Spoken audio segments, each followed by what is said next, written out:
Hindi ko alam bakit ang lakas natin kay Lord.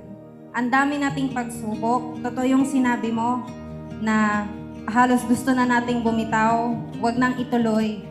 Pero tayo pa rin yung tinatawag nilang endgame.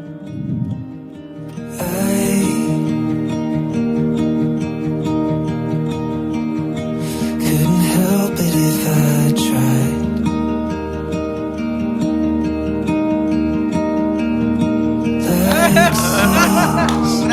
Thank you. I get lost inside your eyes.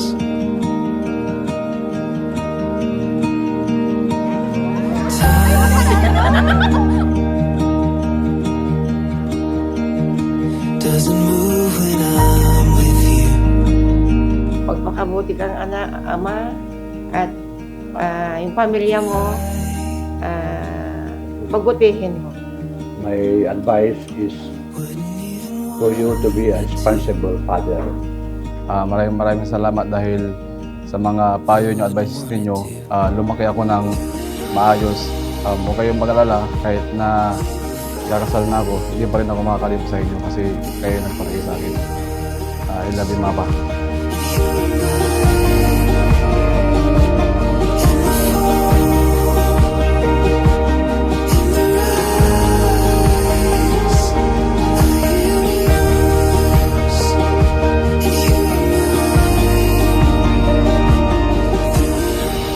Alam mo, sa 8 years nating magkasintahan, ngayon sa wakas, magiging ex-girlfriend na kita.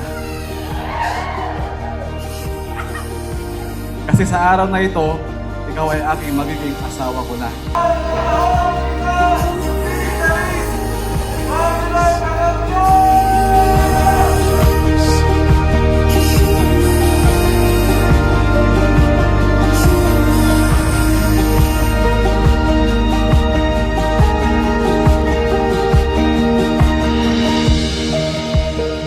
Means we need to cherish, we need to give importance.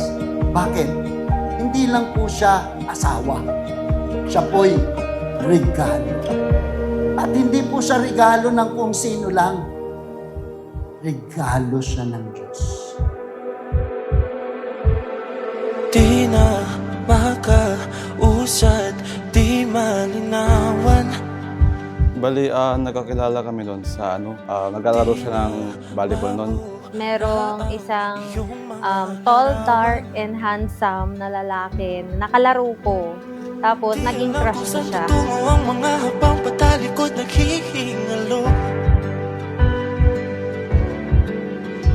First date namin, KKB po, sa Karinderia.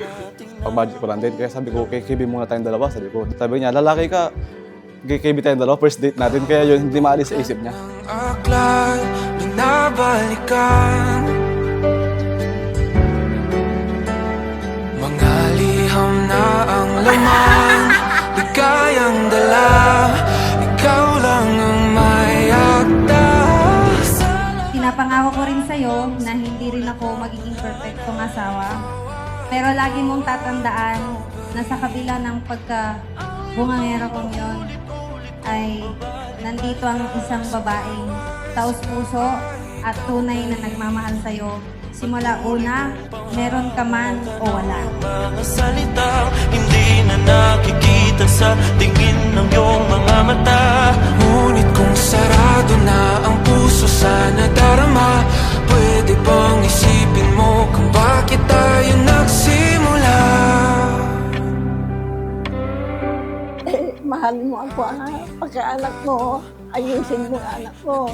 Magmahalan kayo ng asawa mo, pati ako, mahalin mo rin. Salamat din sa lahat-lahat. Alam ko rin na masaya din si Papa na kahit wala na siya. Alam ko, masaya siyang napapanood kung ano man yung nangyayari niya. Pangalan mo. Daddy, thank you.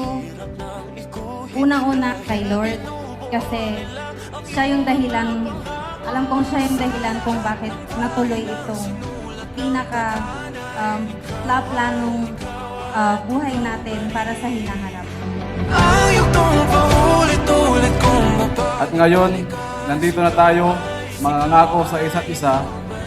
Kaya pinapangako ko, pagpapatuloy natin ang ating pagmamahalan at ang ating magandang pagsasama. Natagpuan ng mga matang nakatanaw sa umpisa ng yugtong di na sana naisulat pa. Simula sa wakas na di matuklasan, babalik kung saan di na natagpuan ang mga matang nakatanaw sa umpisa ng yugtong di na sana naisulat pa. Sa lahat ng pahinang sinulat ng tadhana, ikaw at ikaw at ikaw pa rin. Ang yugtong paulit-ulit kong babalik-balikan. Sigaw ay ikaw pa rin. Patuloy kong panghahawakan ng iyong mga salita. Di na nakikita sa tingin ng iyong mga mata. Ngunit kung sarado na ang puso sa nadarama, pwede bang isipin mo kung bakit tayo nagsimula? Na di matuklasan, babalik ikaw at ikaw pa rin. Ang mga matang nakatanaw sa umpisa ng yugtong. Sigaw ay naisulat pa.